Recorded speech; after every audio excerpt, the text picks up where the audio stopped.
Hello, I'm Daniel Lance Wright. I write novels. Do you like a good romantic thriller? I hope so, because I would like to suggest Call Me Mikki. I have an excerpt for you. I want to read it right now.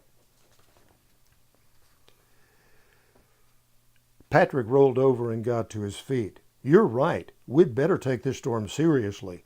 I see rotation in that cloud. Take off, he said. I'll be right behind you. Michaela began to run. Patrick noticed that her gait appeared as though running was not a new thing for her. Her movements were fluid and polished, not at all what he expected to see.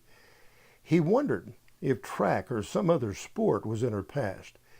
Even as he struggled a bit to stay up with her, he became curious. Wanting to know more about this girl, it wasn't far, 100 yards or so up the hill, and they covered the distance in short order. Patrick caught up to her and grabbed her arm, pulling her to a stop next to a cellar. If a funnel drops out of that cloud, we might be safer in here. He yanked open the slanted door against the mounded dirt roof and then froze. A large diamondback rattlesnake sounded off. The 3-inch rattle, twice as wide as his thumb, sounded more like water under pressure from the end of a garden hose than a rattle. Coiled and head reared, it lay on the top step inches below his feet. It clearly did not like being disturbed or rained on. What's that noise? Michaela asked, stepping in, trying to see around him. Stop! Why? In a calmer voice, he quietly said, Back away, slowly.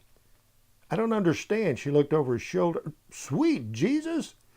She disappeared from his peripheral vision. In extreme slow motion, he began backing away as well. Once the snake was out of sight, the sound of its rattle changed. It slithered down into the darkness of the cellar, so far refusing to cease that alarming rattle. Patrick had no intention of following and sharing a cellar with it. Come on. He grabbed Michaela's hand and pulled her in tow behind him as he began to trot. It would appear that the old house might be the safer choice after all, but I suppose that would depend on which possibility is most likely, damaging wind or snake bite. I vote to chance one of the whirly things, she said as she shoved him to run faster toward the old house. Suddenly a hailstone the size of a ping-pong ball thudded at his feet. He jumped onto the back porch, ignoring the 2 steps up to its surface. Hail began pounding the ground and crashing against surfaces all around. Within a scant couple of seconds, a new life-threatening danger had just presented itself. He tried the door. It was unlocked but jammed shut. Ow! He blurted as a hailstone struck him in the center of the back. Michaela joined the chorus. Ow! She shrieked. Then again. Ow! Ow! She pressed her body into Patrick's back. Put a shoulder into it, man, before we're beaten to... Suddenly Patrick felt her body, which had been tight against his, go limp and slide down. He glanced back. Her hands fell away from his shoulders. She crumpled into a heap on the porch.